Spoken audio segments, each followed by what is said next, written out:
one of the difficult things about becoming more conscious and starting to see egoic dysfunction within other people is that when you really care about them, you may start to get very upset that they're so dysfunctional for their own sake. You may be upset if you care about them because you can see that they're hurting themselves, ruining their lives, quite literally, getting into health problems as a result of their psychology and so forth, and their unbendingness and unwillingness to change. And it can be very painful, more than it was in a previous egoic state when you're probably more self-focused. In order to handle this well, you should speak to them truthfully from a place of consciousness without getting emotional. It's very difficult.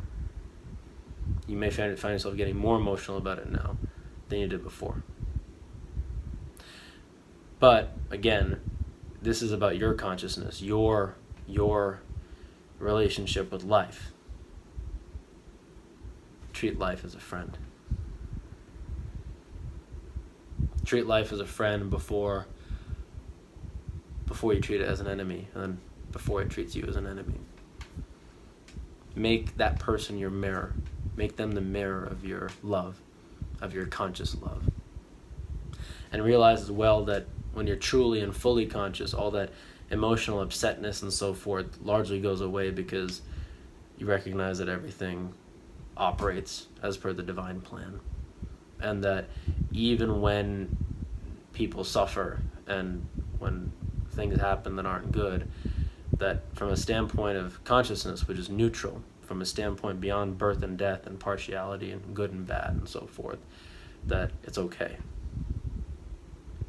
But the human parts of us, which are emotional and which are partial and which are selfish and which are based very much within the world, well, we don't like that. But the human parts of us always meet their limit. If not, no, they always meet their limit. I mean, at the very end, you die. There's no human that's lived forever. There's no thing in existence that exists forever, because all things are physical, and all things are perishable, and all things perish. So the human aspect meets its limit. The point is to know who you are while you're experiencing the human.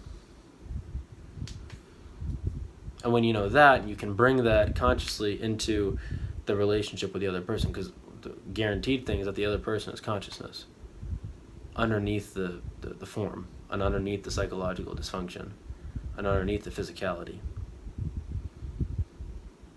It's probably suffering consciousness, unaware of itself, then based in some ego form identity, whose neuroses and self-protections have taken themselves to the utmost extreme. Well, I don't know what the utmost extreme is, but taken themselves very far.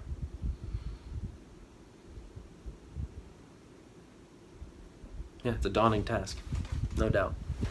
But everything should be seen as a manner, an opportunity to develop your own consciousness. How many times have I said consciousness in this video?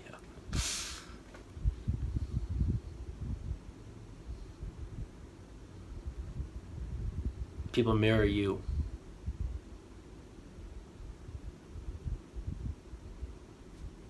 You felt that?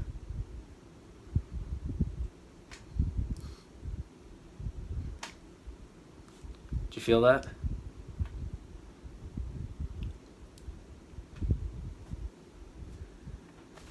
Everything I do elicits a reaction based upon where it comes from. That's how it is with everybody and everything. The way in which you treat that person can make a life or death difference. Handle it consciously.